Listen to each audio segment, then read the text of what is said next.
Alright, I'm gonna toss up another one of my early NES era trifecta of pain games. Here's Castlequest. Oh boy.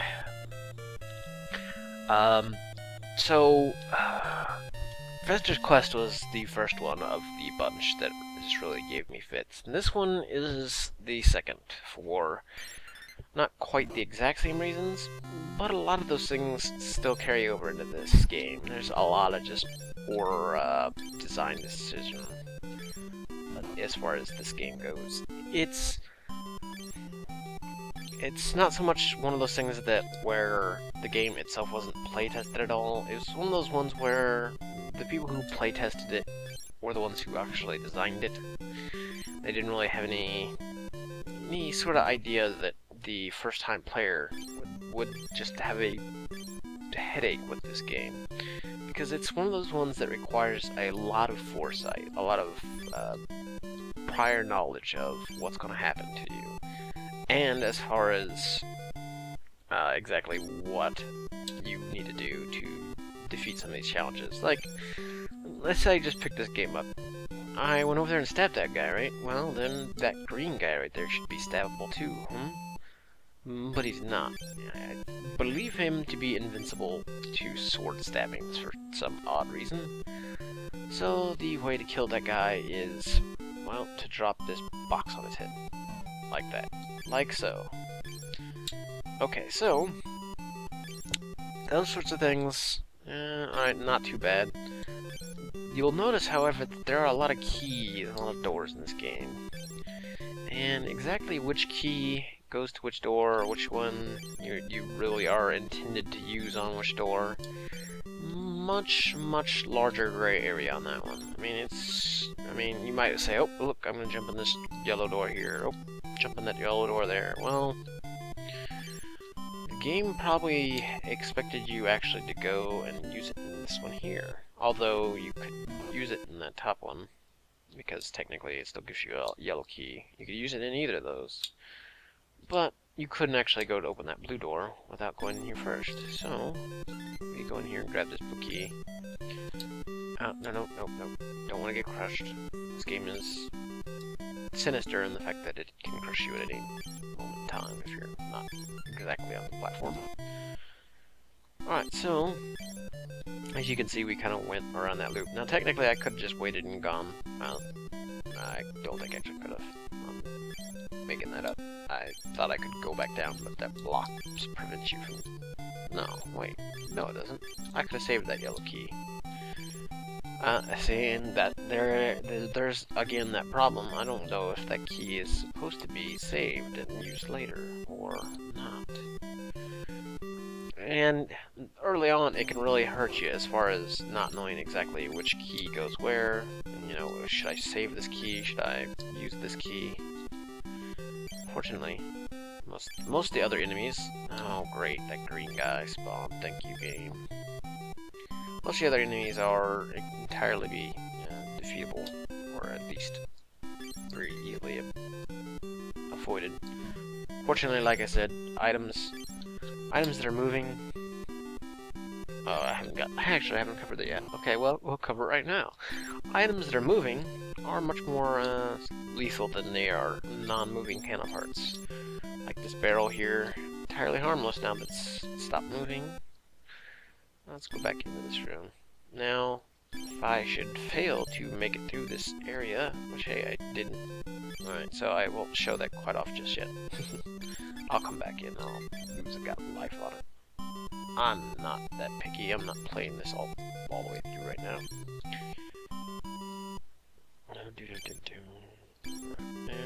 Alright, let's say I don't make it through. Oh, like that. The barrel doesn't push you out of the way, it just flat out kills you. And this is true if it even just clips the very bottom of your toes, you are dead. So, unfortunately, that really also means that any other moving object, like that platform up there, which you're intended to stand upon, also will kill you if it hits you. And unlike most games with platforms like that, standing on said platform actually doesn't move you, So you have to continue to hold left or right and move with the platform. So the platform actually doesn't do anything for you. It's essentially just kind of a moving step for you to stand on. And you are essentially expected to chase said step down, which again can be really disappointing when you're used to other games where that stuff is a normal everyday occurrence. Oh, well, I guess I had a yellow key, so I will just grab the map and I'll show it off in just a second after I grab these keys. And now, again, can't kill this dude, so I need to get in behind and get as much of this stuff as I can before getting the hell out. So, I mean, like I said, there's just a bunch of little things that make you go, well, why did they do it this way? Well, like, such as the sword. Now, you can see I can stab, but I also have to always be moving. I can't wait for a guy to come to me and stab him. I actually have to move and make sure that I'm moving at the same time as stabbing. So, if I time it wrong, they actually will straight up, I will either misstab them, or they will run into me before my stab even gets off, so... Again, one of the challenges of the puzzle platforming game called Castlequest. Now, I just pushed this onto this thing for a particular reason, to show off the fact that some items do get crushed if they are on these platforms, these pistons. I think there's another pot-looking object like that that also gets crushed. But essentially, items that look more fragile will obviously not survive the wrath of the small or large piston. And I don't know I'm moving that just yet. I'm actually coming in here to show this off. Let's go with this one. That was the wrong one. Alright, well, let's go. Let's make up for my mistake by going in the correct one. Some of these doors really are not necessary to either beating the game or to progress. Some of these things you really don't want to jump to try to make. Like I said, just barely nicking things can get you killed, especially while moving. But like that. I'll show it as I get over here. Right, so, like, I had to actually physically move back and forth on that platform. It did not carry me anywhere. And if I clip it, oh, see, barely nudges my head and I'm dead for some reason. Okay, so you'll notice, like I said, that door that I just opened up there, really not quite necessary to go on back right now. I mean, like, it's at some point in future it might be useful, but for right now, I mean, that's just a waste of a yellow key. And if I only had one yellow key at this point, well, I wouldn't be opening the door there at all, and I'd be just moving on, scratching my head. And unfortunately, it would make this next part that I'm going to show off impossible to get through. So now, here's the thing: if you didn't have this game as a kid, and even if you did, maybe you didn't have the instruction booklet, which we didn't, I don't think. A buddy of mine down the street actually had this game. This one wasn't mine, and I probably would have gone insane if it was. And here's some more insanity-inducing music. But the instruction manual actually has a real key ingredient in it, in that there's actually a secondary menu in the game that lets you reset rooms, go back to previous rooms that you've been through, and essentially makes navigating some of these puzzles, especially if you get stuck, much more of a breeze. Unfortunately, it's not a button press on this controller, it's a button press on the Player 2 controller. I didn't really want to grab that just yet. Anyway, if you didn't know this, and were just playing this game as, you know, a 12-year-old kid, If you didn't have the yellow key to open that door that was right there, you would not... Oh, I did actually... Okay, no. You would not have the key needed to go through this door right over here, because this is the only door you can go through to progress from this point. You can't jump back out of the water to the far left where you came into this area, so you only can progress to the right. So if you don't have that key, well, you are stuck resetting a lot of the level, or getting frustrated at the game, because for some bizarre reason they decided to put a menu, a very key important menu for the game, on the second player controller. Something quite bizarre. Again, like I said, the game itself is not bad, besides the sound, of course, but just these real odd design ideas. Why somebody would do things such as put very important menus on the second player controller. I mean, what if you only had one working controller, or only had the one controller? Then you would be having to play this game essentially on expert mode, because you wouldn't... Oh, you know what? That probably just go... Oh, no, I can go back up out of here this way once this beam turns off. But, yeah, I mean, you would be kind of stuck just banging your head against the wall because you can't figure out, you know, exactly... Oh, well, I don't have any blue keys. Wonderful. So we'll be going back this way. But yeah, I mean, there's just some puzzles that just get you stuck, and you would be essentially shit out of luck because you wouldn't know that there's a very crucial menu on that other key, on that other remote. So, alright, so I've got one yellow key currently. Is there another one down here? Am I just missing one? Oh, I think I blew that one extra one early, which was my bad on that. Alright, so you would look at this and say, alright, I've got one yellow key. Which of these keys should I pick up? Well, I can get a blue key right up there, right? So the pink key would be an obvious choice, except if you come down here, that just takes us back towards the direction we came from. And you can't actually open doors unless you can, like, physically walk up to them from the side. So you can't jump and open the door. So if I had grabbed that, you know, pink key that's up here, I would be, well, not quite screwed, but I would have one less option, or several less options, depending on how I use this key right here. I believe if I use this key over here to the left, I essentially kind of run into a dead-end room, but I at least get my blue key back. Because all these are going to come down here, and that all is just going to squish you. You can't push blocks. If you push blocks, that block will just fall on your head and kill you. So this is kind of a dead end at the moment. But at least you got your key back. Some rooms aren't that generous.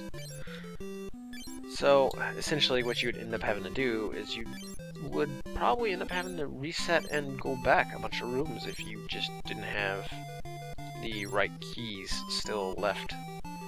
Jumping around, wandering back and forth for no reason.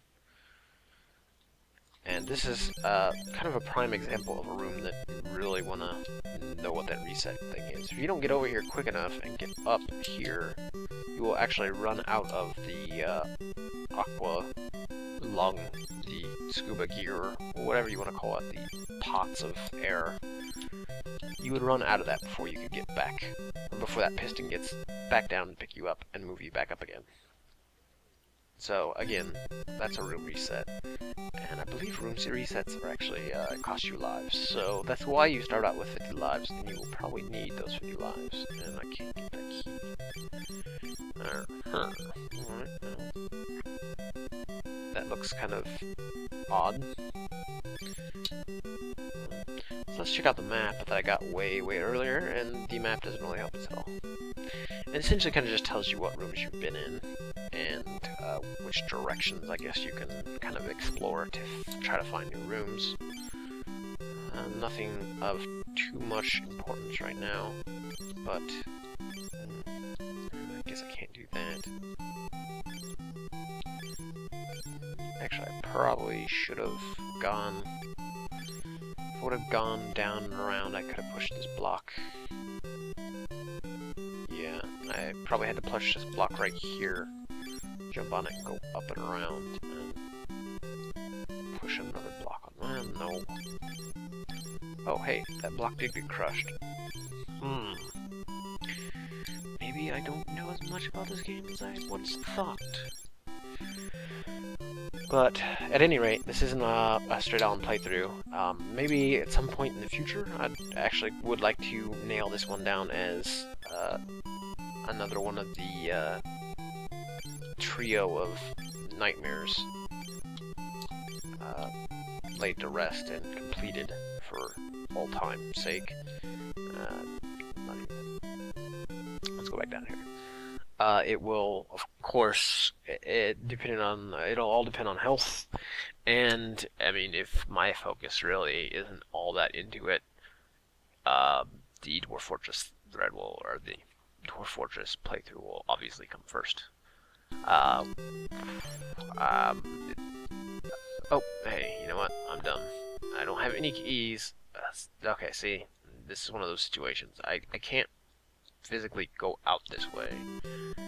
The only way I can go is up here. So, obviously, pushing these blocks around is what I need to do, and I'm sure I probably need to push this block that way. Oh, that block is permanently gone now. So, if you've noticed, there's actually one of the really interesting, cool things that this game does is it does actually kind of memorize all things that you've done as far as the game goes. That was stupid of me. But, it does actually kind of notice that you've done XYZ, you know, because it's important as far as, like, guys that you've killed off goes, because some of them are blocking, you know, passageways, and if it's all screen guys, you know, you might not be able to drop a block on it from a different direction. All the enemies that you kill are, like, forever dead. However, some of these blocks also go the way of the dodo, and will become extinct because of your actions, like that one did. I'm trying to think. Yeah, I can, alright. I'm gonna have to push this block over there, up onto that, and I will maybe get that key, which is important to my well-being. Alright, well, you know what? Again, like I said, this isn't intended to be a full playthrough. This is kind of a one-shot right now. At some point in the future, I'd like to nail it down, but I'm gonna stick with the you know, Minecraft thing. It'll be, well, Minecraft is kind of on hold until my computer is restored to, you know. Oh no, I dropped it off. Okay. It is kind of on hold until I can actually run the game and record at the same time, which I currently can't do. But yeah, I'd like to come back to this one at some future date. And hey, hopefully some of you other people out there might give it a try in the meantime. So, until then, let me grab this yellow key and victory! Haha. Alright, later folks.